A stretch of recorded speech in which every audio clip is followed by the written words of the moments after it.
And here we go. So, two things I want to show. I want to tell you guys. In my OneDrive, I have a folder for you guys called Student Resources, and that's where I put a link on campus. This is where all the stuff that we've done in class, all of the code, I'm going to save, as well as the syllabus, and like for your final project, I'll put stuff up there. So you guys always have access to the code that I've done, that I've written in class. Plus you have the video, so you really, if you're sick or whatever, it should be pretty easy to catch back up.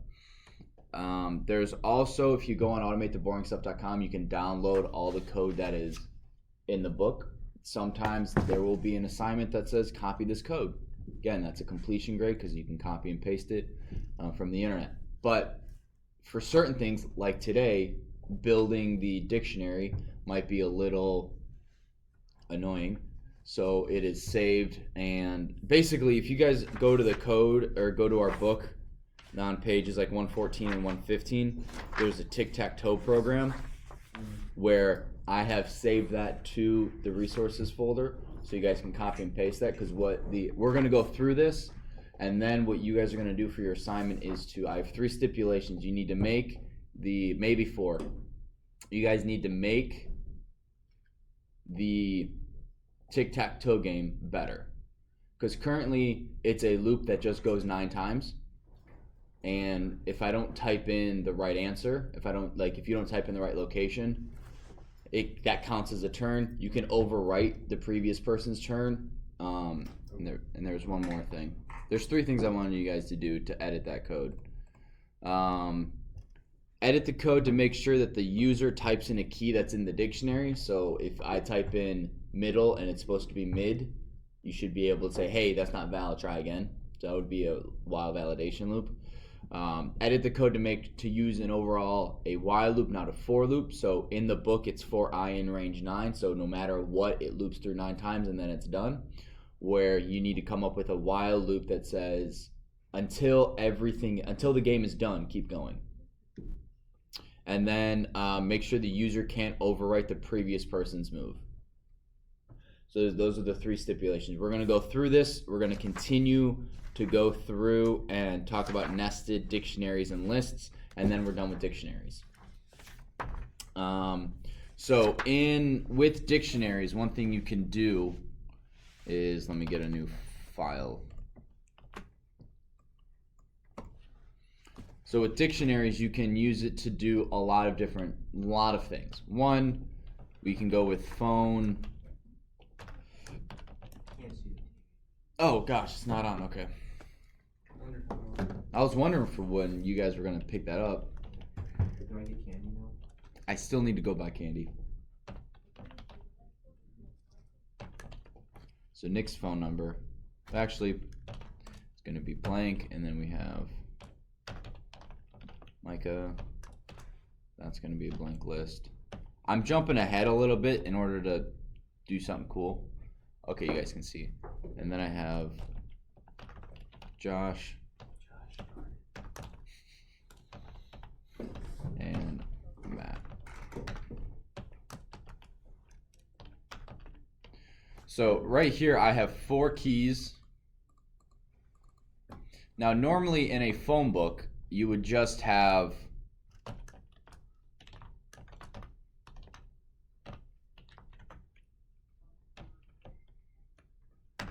right? Before smartphones, you had a phone book, you had a person or a company followed by a number, and that was it. But nowadays, if you guys open your phone and you go to your contacts and you click a name, what's all the information do you have? You have email, you have mobile address, you have a phone number 2, phone number 3, you could have a work phone, a mobile phone, an email, address, birthday, relation to you, so you can have all of these different things. And we can't just have one really, really long string. That's not the best way to do it. I mean, we could, but let's not. So what you can do is you can have a list in here, and I can put, I probably shouldn't have done that.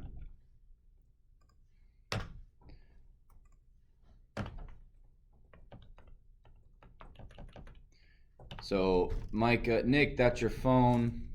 We're gonna do each person has their own line. phone, and let's say your address is 123 Main Street,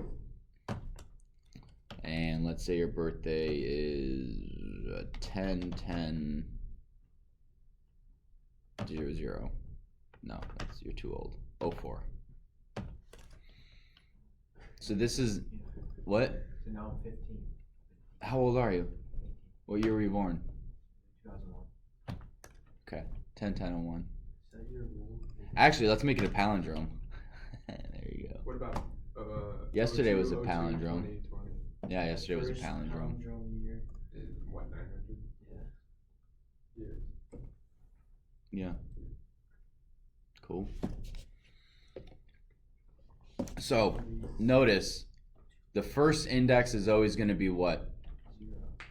Is phone number. And then we'll have, and then let's say we'll also put, so let's say Nick has totally filled out his phone book, right? These are the 3 things our phone book can hold. Obviously your phone can hold more, but for lack of space on my screen, we're just going to do this. Oh no. Thank God for Control Z. So now what we're going to do is Micah doesn't have a phone number. He lives next door to. Do you guys live next door to each other? Yeah. Oh, nice. And let's say he is born April 1st, 2001. Josh doesn't have his. Can I be homeless? Yeah, Josh doesn't have. We don't know where he's from or. Off the grid. Yeah, he's sketchy. And then we need a phone number, and we're gonna get rid of Matt's birthday. And he lives Maine. What's the opposite of Maine? Secondary. You live on Secondary Street, 456 Secondary Street. So what we can do is we can print for name in phone book. We want to print name, but then we also want to print their phone number, email address, and address. And I'm sorry, not email address. Phone number,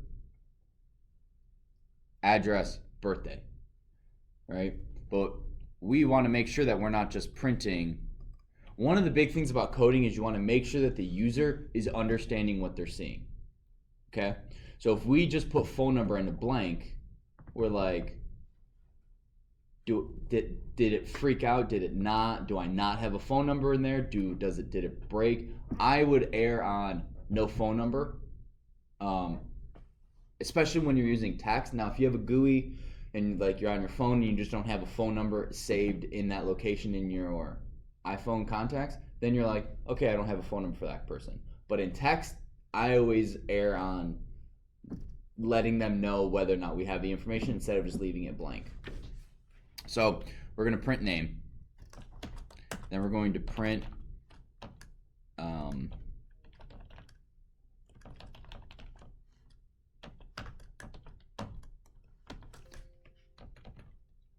one caught it. You all fail. Did catch it. Oh, sure. That's what they all say, Nick. And then we're going to do. How would I print Nick's phone number? Name Name 0. Name 0. Or name 0, yeah. Name bracket 0. Or is that how you call a value? In a dictionary? Oh, let's find out. Or is it Nick? So Nick something. Or name. Maybe. When you have to do phone book? No, but we're already Oh, in the yeah, phone book. Okay, so we have his name. Okay, so we're just printing the first name. The first letter of the name. Yes, we're printing the first letter of the name. That's not what we want. We want to print the first element of this. So who said you needed phone book? Yes, you need phone book here.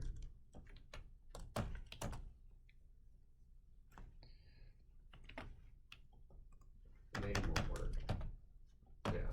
There we go. Okay, so now we have his phone number. Now we know all we need to do is copy this line. So that's address, birthday, and then we go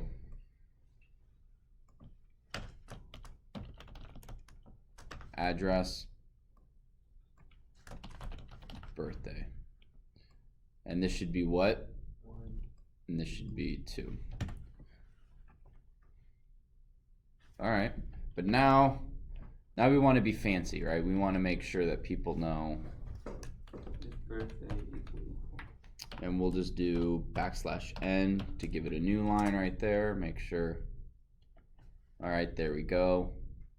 Phone number. Now, if we wanted to, we could very easily just go in front of each one of these. If 1.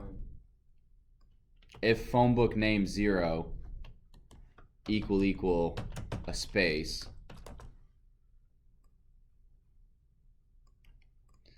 we could print. If we don't want to rewrite, the value in the dictionary, right? So my first thought initially, before I realized this, would just be to go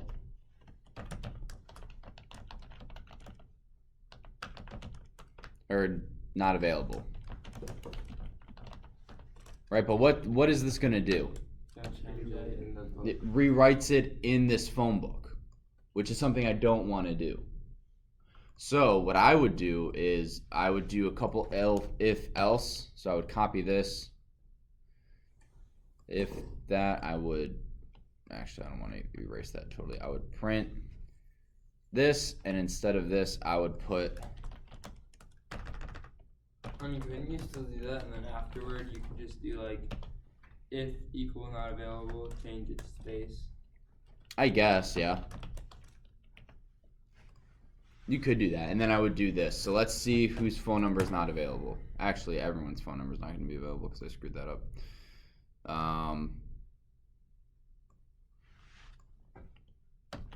Actually, I can cut that. What if there's like a space in front of their name though? What do you mean? Oh wait, never mind. Okay, so Micah, we don't have your phone number. Is that true? Yes. And then you would do this again for 1 and 2. Gotcha. So that's kind of how, I won't say that's exactly how your phone stores contacts in your phone book, but it's pretty similar. You have to have a key, right? You look up people by what? Their name. So let's put in user is input. Please enter info to search. So how would I search both the name? So in your phone, if you start typing a phone number, it gives you the person, right? If you start typing a person's name, it gives you the number or anything like that. So what do you guys think would be the best way to do that?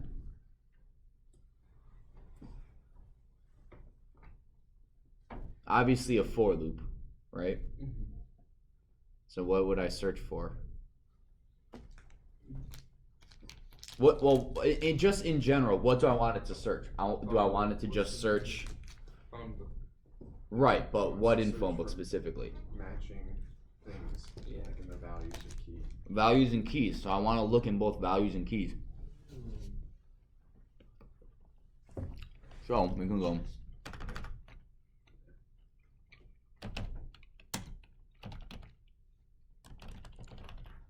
Is this all I need?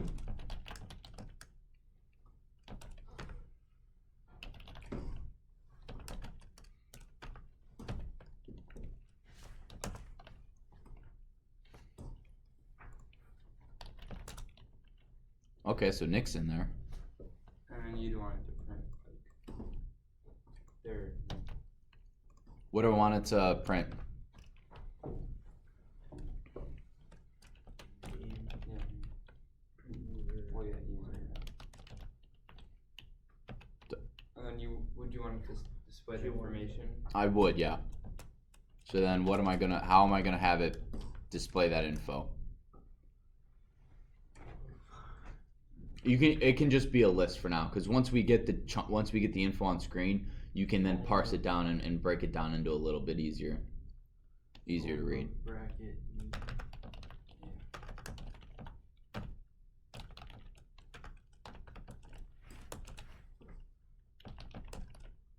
Okay, there we go. Now what if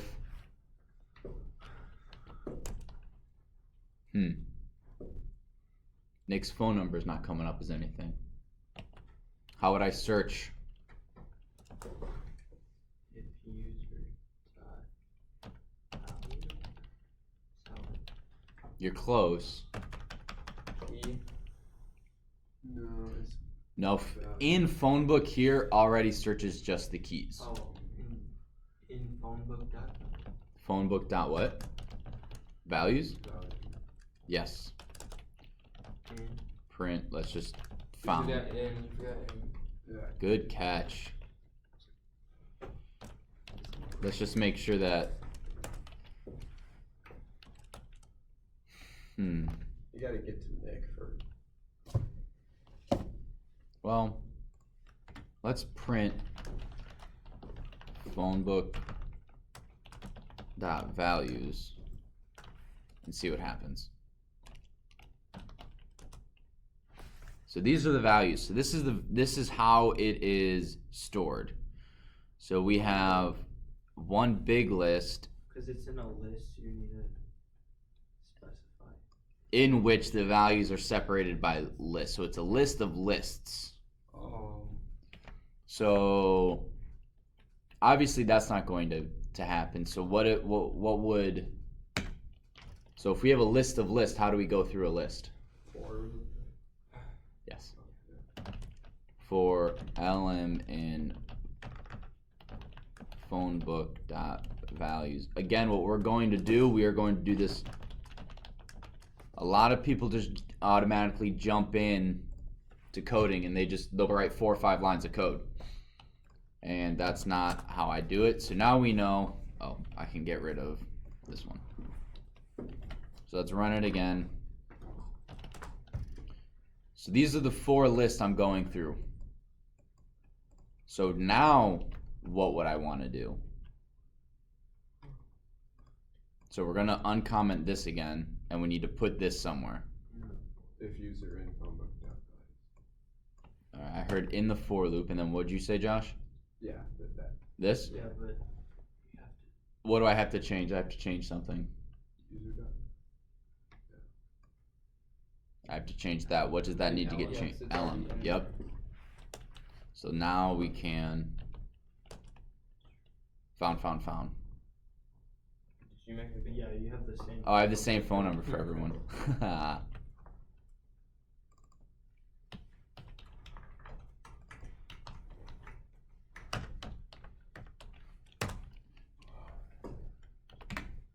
Found. Okay, so now how do I print who that belongs to? user? User's just going to be what I type in here. Oh yeah. So if I have the value, how do I get the key?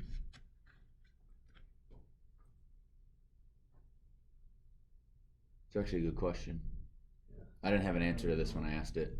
Can you go backwards in like a?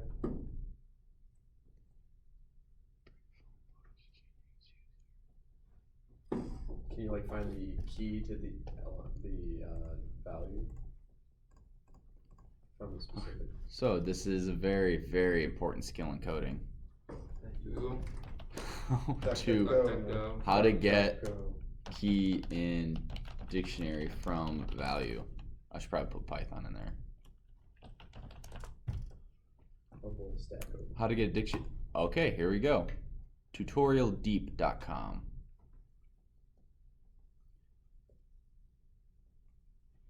Did we go over .get? I thought Yeah, get. it's in there. I think it was actually. I sort of remember. We did go over get, but that's the value of the key. We want the key of the value. Use the get. Yes, we know that. Yes.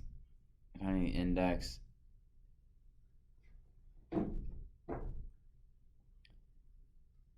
Dictionary one that gives you that. Setting a default value for an unknown key. No.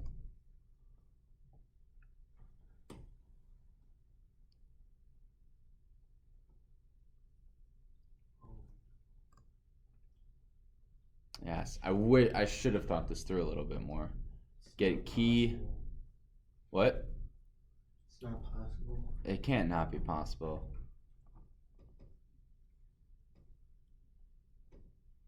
You do an if statement. Can you find the index of the list you got it from, and that's how you find the key? Like, since it's a list There's no inside. indexes. There's no indexes in. No, but it was a list inside of a list when we printed it out, right? And if it's the zero index, you know that's the first. But that'll just give you the list. But it's That a zero counts, for every. since you know your list.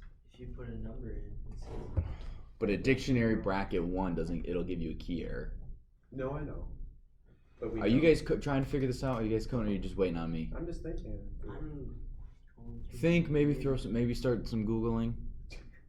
Get a key from a value. We want.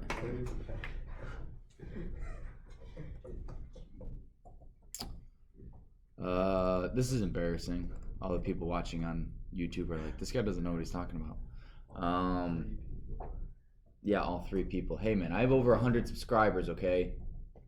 I think I have like 10,000 channel views. Okay. On that comment. Are you keys in dictionary? How to get not a key. We want a value from a key. My channel. I'm totally like 121 subscribers. Thank you very much, Micah. And I have almost 15,000 views. I have 14,988 as of right now. They're all probably from me. Like, does this work? Okay. I have like 300 videos too. So, not bragging or nothing. 2 views. What are you watching that has 2 views? The reviewing lists one. Mm. I was just gonna comment like, hey, Oh, thanks. can we find this in the So if dictionary? we. Oh, hang on. You got to do items for if user in info print person. There you go. So instead of looking through, yes, we went over this the other day. We have dot values, we have dictionary dot keys, which shows you just the what? The keys. Dictionary dot values gives us what, Matt? Gives you the actual value of the key. Yes. Well, it just prints the values of everything in there. It's like if we said for an actual dictionary dot values, it would just give us the definition of every word in the dictionary. If we did dictionary dot key, it would just give us every word in the dictionary. But if you do dot items, it will give you both the word and the definition, or in our case, the value, the key and the value. I can't believe it took me that long, but that's what. And then what you can do is you could then do so person, you can then do Phonebook bracket person, and then we have Nick's info, and you could then go and run something like this inside of this if statement. Yeah, so a lot of code goes into something as simple as displaying some information on your phone or whatever. And then once we get into a GUI, which I don't think we'll get in this class, we'll automate the GUI, but we won't actually create one. And you'll get more into making sure that the way it looks matches what you're searching for, and you get a little, this is actually what my wife does, is stuff like this, where she does the front end, so how it looks, and make sure, and she has to make sure that it talks to the database and the back end people's code, and it make it look good and make it work well. So, questions? Okay. In-class phonebook dictionary. So that's one real life way of use of dictionaries. Another one is board games, specifically chess. Do you play chess? Not a ton. I used to play with my dad all the elementary time. school. Huh? Elementary school, I used to chess club. We should create a chess club here. So that one person can show up. They used to have one. So on page 112, if you look at the grid, this was like the internationally recognized way of coding like the coordinates on a chessboard. I'm not going to do the whole chessboard because I'm efficient, not lazy. But you'd have A1, and this would be classified as a rook. A2 is a pawn. And then A3 is empty. So you would go through and you would code all 64 spaces on a chessboard. And there are 32 pieces on a board. So again, I'm not going to go... Find it. What? Should try to find it online. Just copy it. Or just copy Van's Just copy whose? Van. That's what he did. He used the dictionary. Yeah, I just don't want to go find his code. But what you can then do is, one, if you have a great memory, you can just play chess in your head. Not me. Or two, you could, like, before the internet, people would mail chess moves to each other.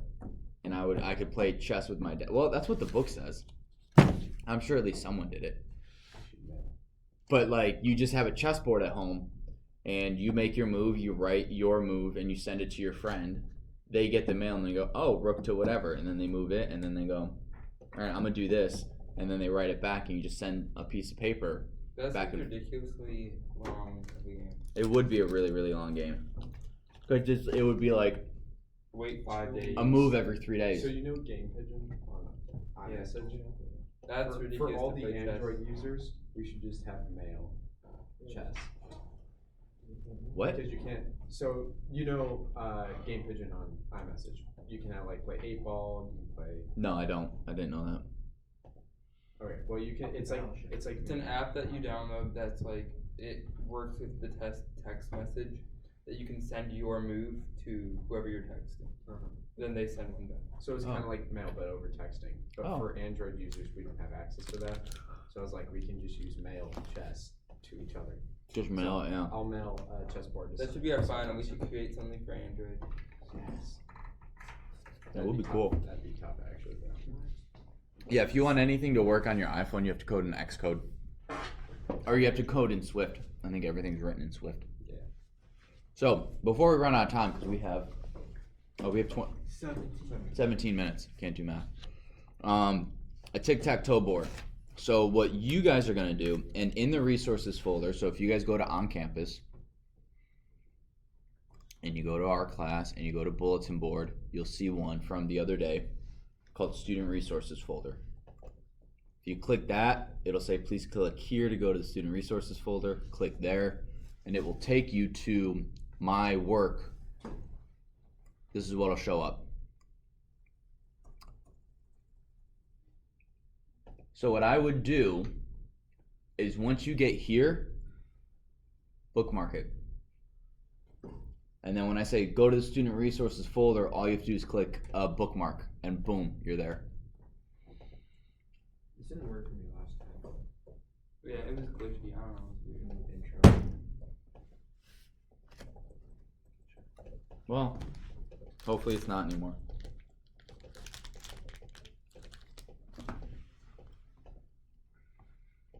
Which one is it? Hmm? Okay. Tic Tac Toe in class. Mm-hmm. Oh, we have community time. Just copy it. Yeah. So Tic Tac Toe in class is code that you go through, and this is like a kind of like a mini project.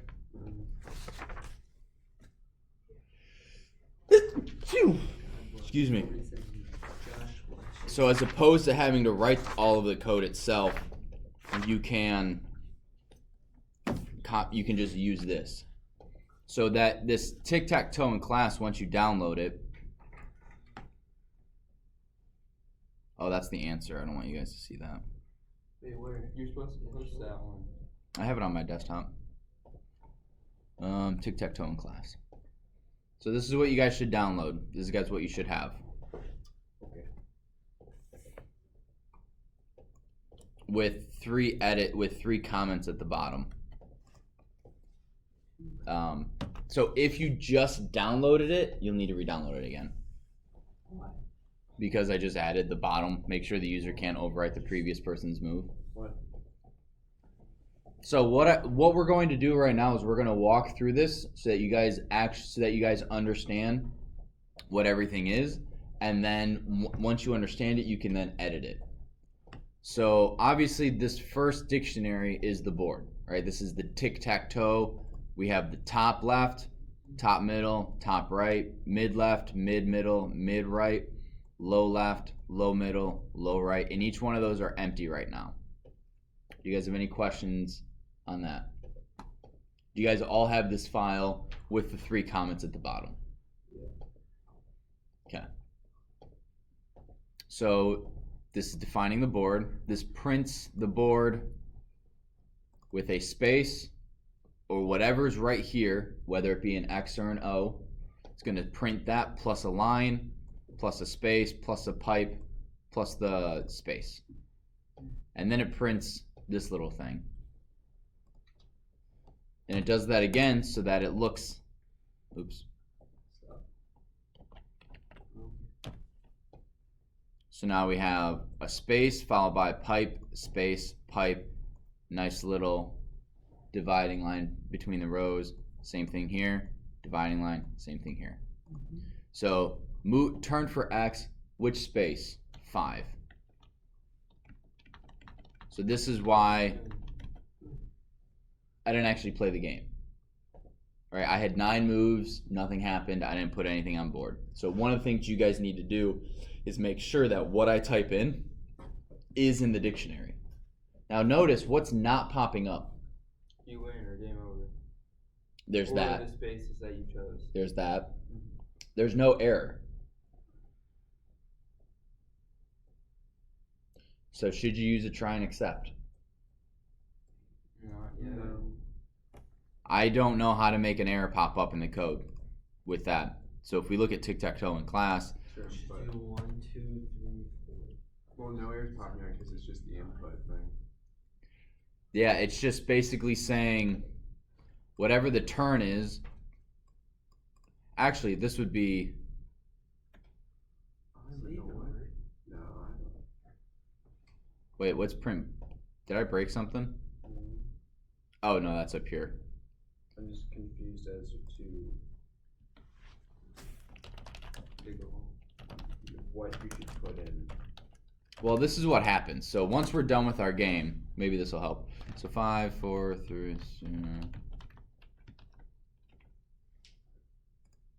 So what it's doing, it's taking whatever my input is and making it or rewriting what it previously was to make it be an X or an O.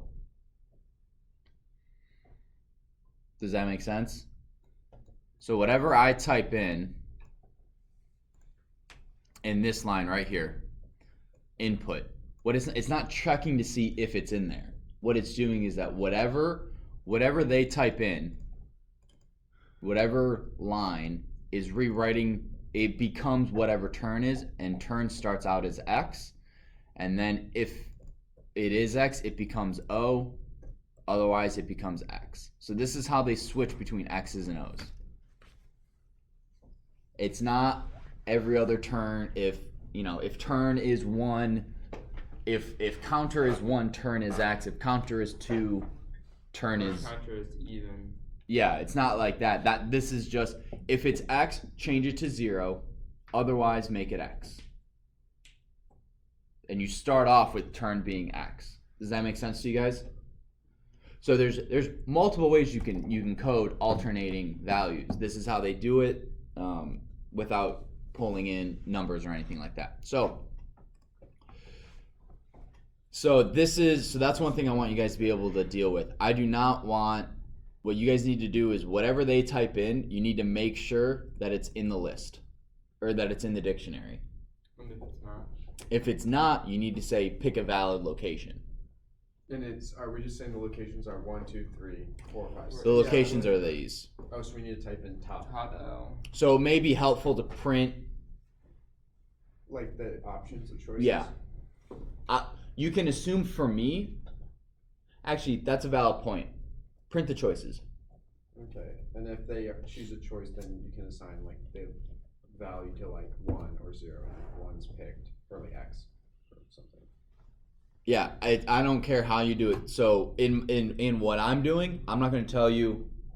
I've added 1, 2, 4 lines of code, and I've edited the code so that it types in the dictionary, and then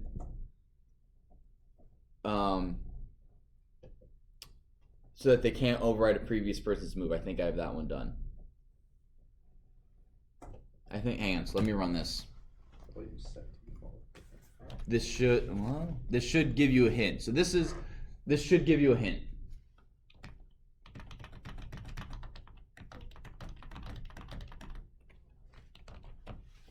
Is it wow? Top L. All right. Well, now did I get this one to work? Yeah.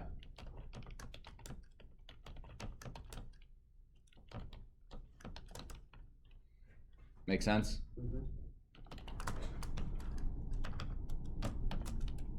Oops.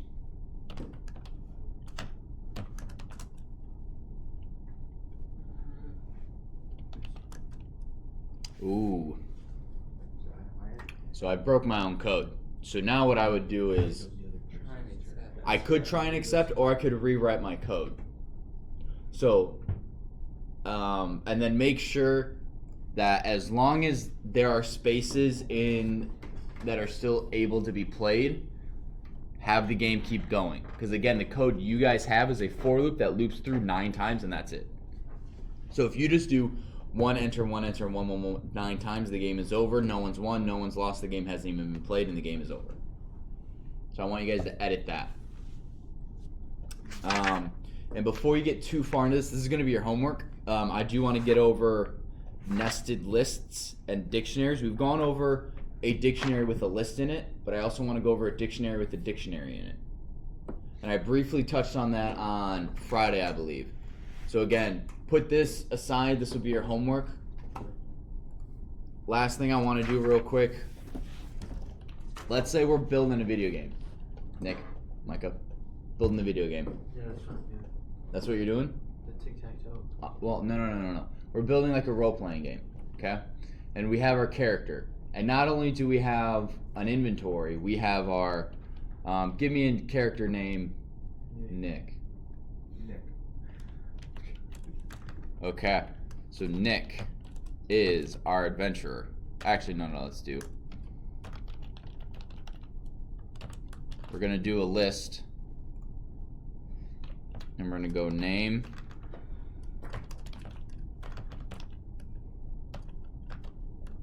Is Nick. Micah, give me health. 7.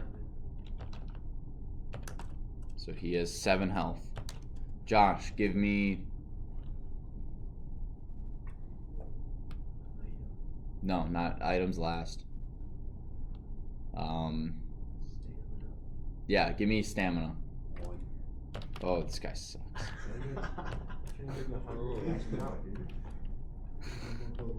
And Matt, give me magic. 50. Oh, I guess that's pretty good.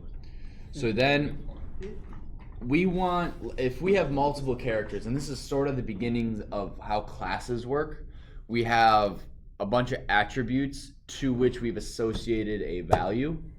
And with a class, you have a bunch of, you can have a bunch of variables and attributes with variables and values, but you can also have functions and definitions. So kind of, sort of, we're not going to get to classes, but that's kind of how you can think of a class. It's like a cookie cutter for the same. So every NPC in a video game is made with a class. Every weapon, every gun in Modern Warfare is more or less probably a class. Every staff in Skyrim, every armor in Dark Souls or whatever. Minecraft. A lot of those are just, I would assume, I don't know, are built with classes. Because that's a perfect use for classes. But let's say we want this character to have an inventory. Liz. Dictionary. And now, yes. And so, how many arrows does our character have, Matt? You can't have -2 arrows. 25. 25. I thought he was a mage. I know, that's what I'm thinking. How many? Does he have a sword? No. So he has 0 sword. Does he have a shield? You can't have. Well, you can't have half a shield, but that's 1. Robes. No. 100 robes. He's Robes. got a wardrobe. 10. He's got 10 robes. Let's. How much gold does he have? Our mage is richer now. I think he's in. I'm pretty sure if I could do magic, I would be rich. So he has 500 pieces of gold. And then what's one other thing that they have? And we'll do a dagger. So if he doesn't have a sword, he's got to have a dagger, right? 1. And let's do. He doesn't need a rope, but a torch. Well, no, he can do magic, so he doesn't need any of that. So this is our adventure. For LM in Adventurer print. LM. Yeah, it needs an E. That's what I'm just trying to correct. Alright, now notice we don't have the items in his inventory. So, hang on, what's this?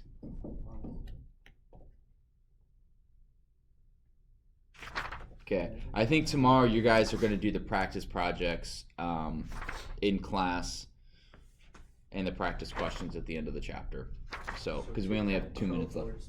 So, Tic Tac Toe board is due tomorrow. And then in class tomorrow, before class, Tic Tac Toe needs to be done. During class, you guys will have these practice projects to work on these dictionaries. But we're going to do more on this. We only have 2 minutes left. But how would I print inventory? Would you go? Dot values. Where would I put dot values? Should you do if Print ln dot- equal inventory print? Is that what? Is this what you're saying? I don't know. Maybe. It might work. I don't know why you guys are putting your computers away. My word. I maybe didn't know. I Oh. didn't type one thing.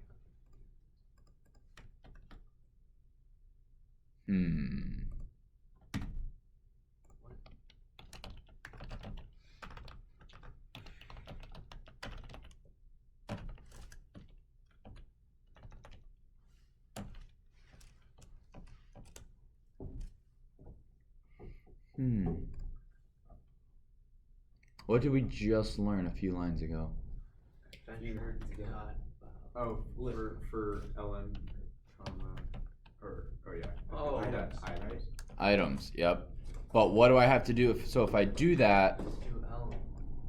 I have to have 2 things here. Oh, elm, comma. Stuff.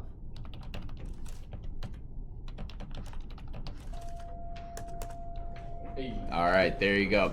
So again, work on the Tic Tac Toe. I'm gonna make the official assignment before I leave the class, and then tomorrow we're gonna have those 2 in-class practice problems. Those will not be a completion grade. Neither is this Tic Tac Toe. It actually has to work. So, see you guys. That's it. Thank you. You're welcome.